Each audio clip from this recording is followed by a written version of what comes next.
아모스 9장 1절에서 10절. 내가 보니 주께서 제단 곁에 서서 이르시되 기둥머리를 쳐서 문지방이 움직이게 하며 그것으로 부서져서 무리의 머리에 떨어지게 하라. 내가 그 남은 자를 칼로 죽이리니 그 중에서 한 사람도 도망하지 못하며 그 중에서 한 사람도 피하지 못하리라. 그들이 파고 스올로 들어갈지라도 내 손이 거기에서 붙잡아낼 것이요 하늘로 올라갈지라도 내가 거기에서 붙잡아내릴 것이며 갈멜산 꼭대기에 숨을지라도 내가 거기에서 찾아낼 것이요 내 눈을 피하여 바다 밑에 숨을지라도 내가 거기서 뱀을 명령하여 물게 할 것이요 그 원수 앞에 사로잡혀 갈지라도 내가 거기에서 칼을 명령하여 죽이게 할 것이라. 내가 그들에게 주목하여 화를 내리고 복을 내리지 아니하리라 하시니라. 주 만군의 여호와는 땅을 만져 녹게 하사 거기 거주하는 자가 애통하게 하시며 그 온 땅이 강에 넘침같이 솟아오르며 애국강같이 낮아지게 하시는 이유 그의 궁전을 하늘에 세우시며 그 궁창의 기초를 땅에 두시며 바닷물을 불러 지면에 쏟으시는 이니 그 이름은 여호와시니라. 여호와의 말씀이니라. 이스라엘 자손들아 너희는 내게 구스 족속 같지 아니하냐. 내가 이스라엘을 애굽 땅에서 블레셋 사람을 갑돌에서 아람 사람을 기르에서 올라오게 하지 아니하였느냐. 보라 주 여호와의 눈이 범주한 나라를 주목하노니 내가 그것을 지면에서 멸하리라. 그러나 야곱의 집은 온전히 멸하지는 아니하리라. 여호와의 말씀이라. 보라 내가 명령하여 이스라엘 족속을 만국 중에서 채질하기를 채로 채질함같이 하려니와 그 한 알갱이도 땅에 떨어지지 아니하리라. 내 백성 중에서 말하기를 화가 우리에게 미치지 아니하며 이르지 아니하리라 하는 모든 죄인은 칼에 죽으리라. 제목은 이스라엘을 주목하여 채질하심. 이스라엘을 주목하여 채질하심. 그 8절에 주목하신다 그랬고 9절에 채질하신다 그랬는데 이스라엘을 주목하여 채질하심 제목입니다. 1절에 보면 이 주께서 제단 곁에서 이 기둥머리를 치시고 문지방이 움직이게 하며 그것으로 부서져서 무리의 머리 위에 떨어지게 하라. 남은 자를 칼로 죽이리니 한 사람도 도망하거나 피하지 못하리라. 하나님께서 아모스에게 5가지 환상, 5가지 환상을 보여주셨습니다.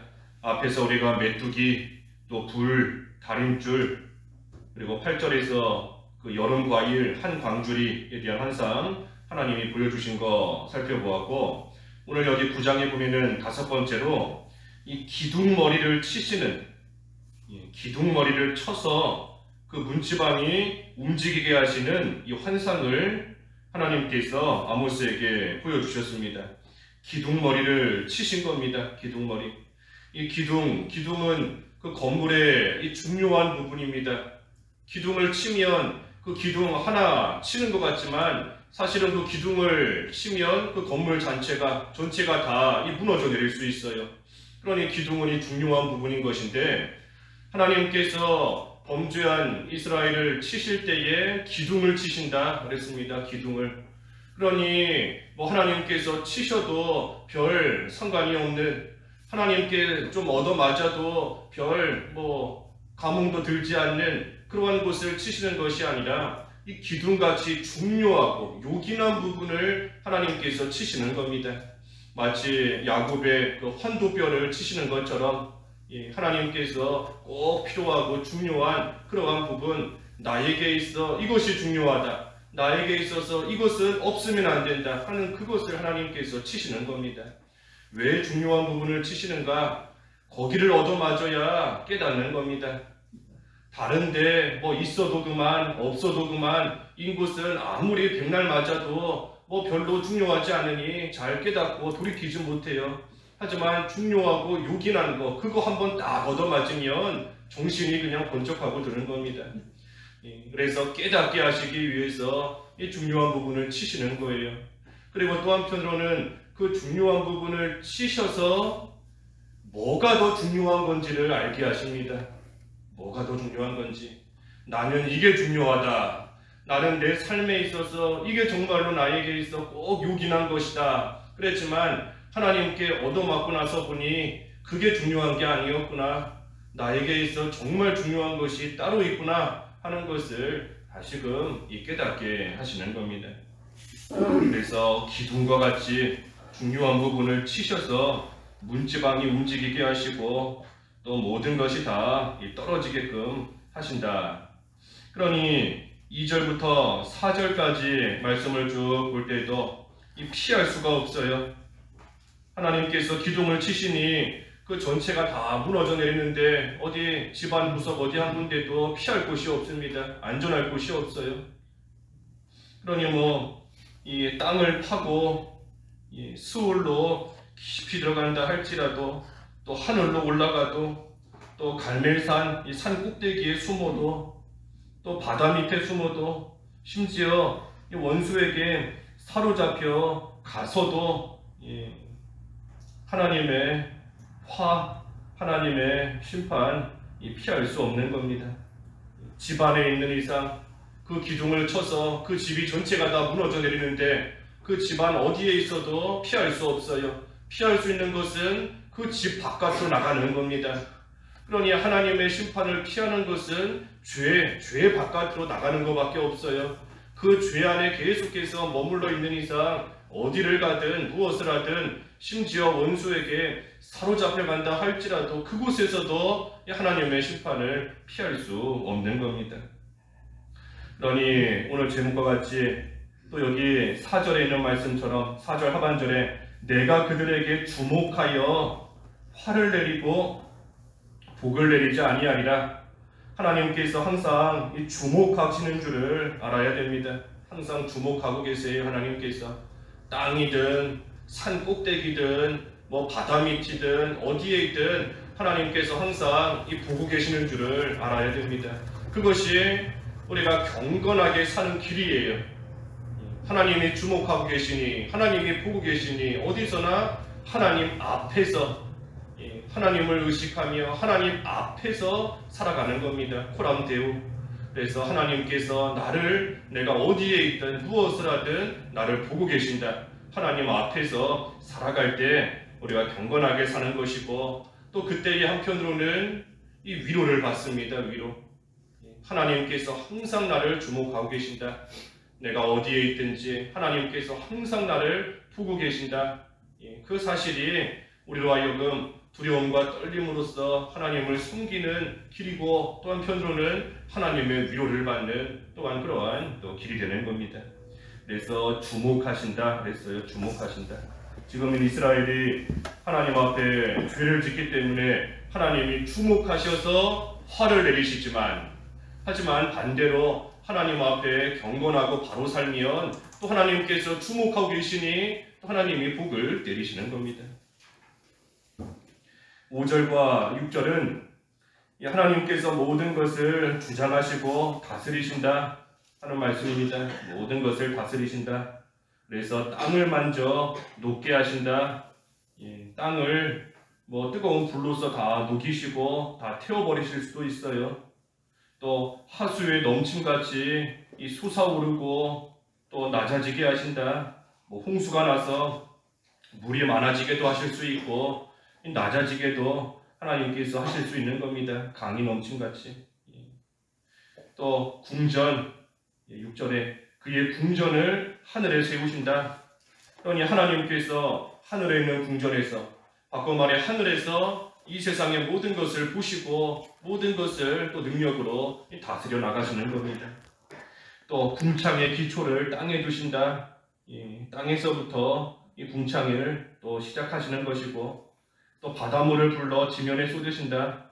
이 물이 하늘로 증발하고 그래서 그것이 비가 되어서 다시 땅에 내리게끔 땅에 쏟아지게끔 하나님께서 하시는 겁니다.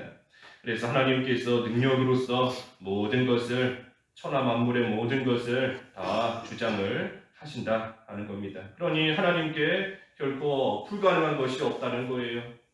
모든 것 우리를 주목하시는 하나님께서 그저 눈으로 보시기만 하는 것이 아니라 능력으로서 모든 것을 하실 수 있는 하나님이시니 보시는 하나님께서 얼마든지 화도 내리실 수 있고 보시는 하나님께서 얼마든지 복도 내려주실 수 있다.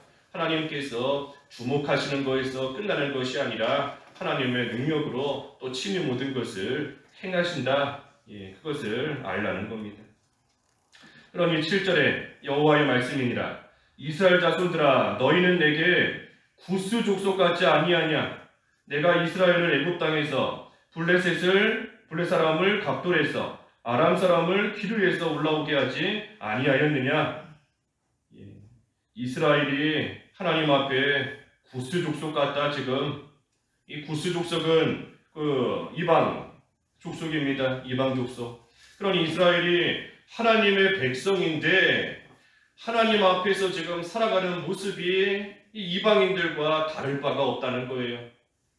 분명히 하나님의 백성인데 그런데도 살아가는 모습은 지금 이스라엘이 행하고 있는 그러한 일들은 하나님을 모르는, 하나님을 섬기지 않는 불신 그러한 이방 사람들과 똑같다. 다를 바가 없다 하는 겁니다. 그러니 이스라엘이 우리는 구원받은 하나님의 특별한 민족이다 하고 교만하지 말라는 겁니다. 교만하지 마라.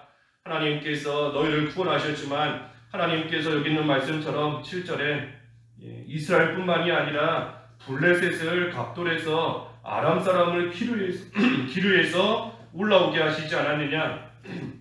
그러니 하나님께서 이스라엘만 애굽 땅에서 건지신 것이 아니라 블레셋 사람도 아람 사람도 하나님께서 얼마든지 건지실 수 있고 또 실제로 건지신 일이 있다. 그러니 하나님께서 하시면 이스라엘뿐만이 아니라 다른 민족도 하나님의 백성으로 얼마든지 하나님께서 또 삼으실 수 있는 줄을 알라는 거예요.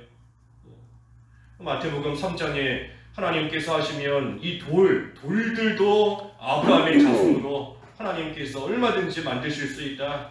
얼마든지 하나님의 백성으로 누구든 삼으실 수 있는 것인데 그러니 이스라엘이 우리는 택함받은 특별한 민족이다. 구원받은 특별한 사람이다 라고 해서 교만해지고 심지어 악을 행하는 그러한 모습으로 나아가다가 구스 사람, 이방 사람들과 다를 바 없는 그러한 모습으로 살고 있는 것을 하나님께서 책망하시는 겁니다. 그러니 구원받았다고 해서 다 된 줄로 알면 안 돼요. 나는 구원받았으니 이제 천국 가는 것이 따놓은 당상이니 이 세상에서 좀 편안하게 살겠다 하고 다인 줄 알면 안 됩니다.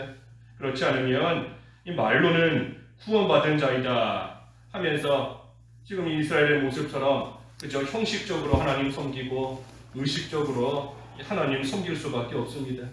여기 구스 족속 그랬는데 이 구스는 그 오늘날 아프리카에 있는 에티오피아 나라예요. 구스. 그러니 구스 족속 같다. 이 구스 족속은 다 이 흑인입니다.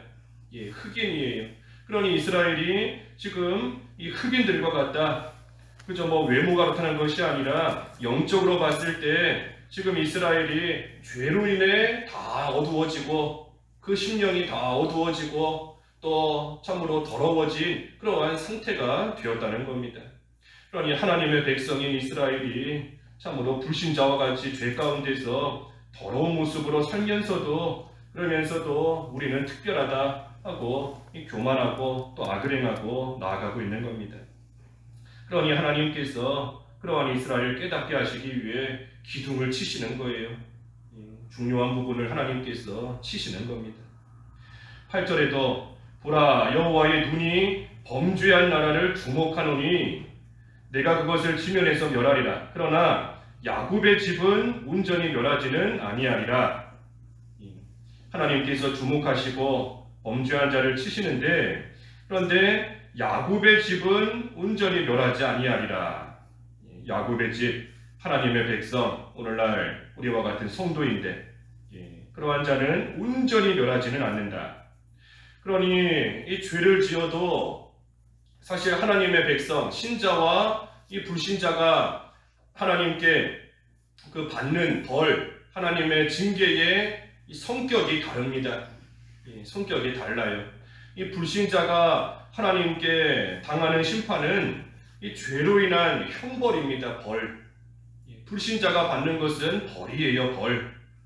하지만 이 불신자가 궁극적으로 벌을 받는 것은 이 사후에 죽고 난 이후입니다. 이 세상을 떠나고 난 이후에. 그래서 지옥에서 궁극적으로 그 죄에 대한 벌을 받는 거예요. 그러니 이 세상에서 이 불신자들이 벌을 받는 것은 우리 성도인 우리에게 하나님께서 교훈을 주시려는 겁니다. 교훈으로서.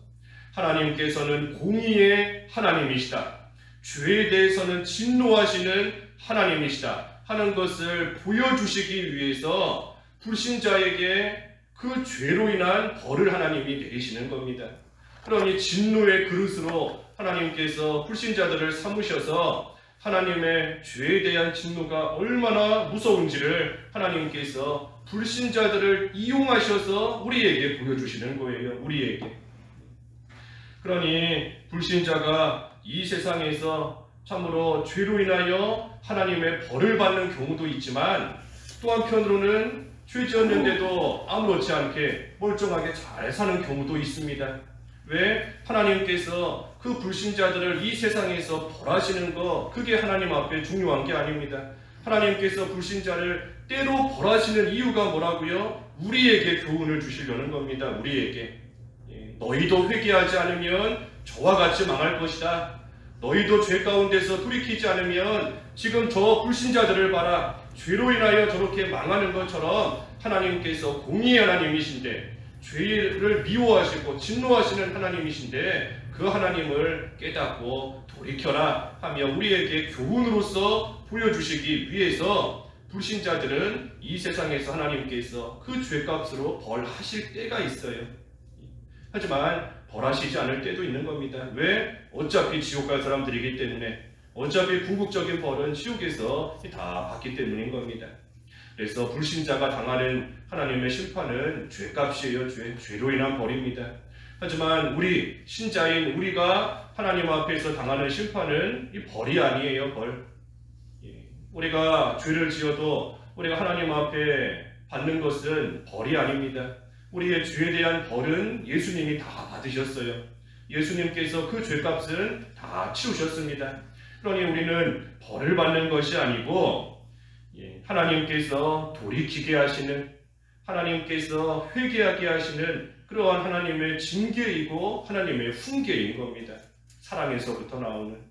그러니 성경에서도 우리가 비록 우리가 당하는 이러한 것들이 벌이다, 형벌이다, 또 심판이다, 징계다, 여러 가지 그러한 단어로서 표현은 되어 있지만 이 내용적으로 볼 때에는 우리가 당하는 것은, 받는 것은 벌이 아니에요. 우리는 하나님의 사랑에서부터 나오는 돌이키게 만드시는 그러한 하나님의 훈계인 겁니다.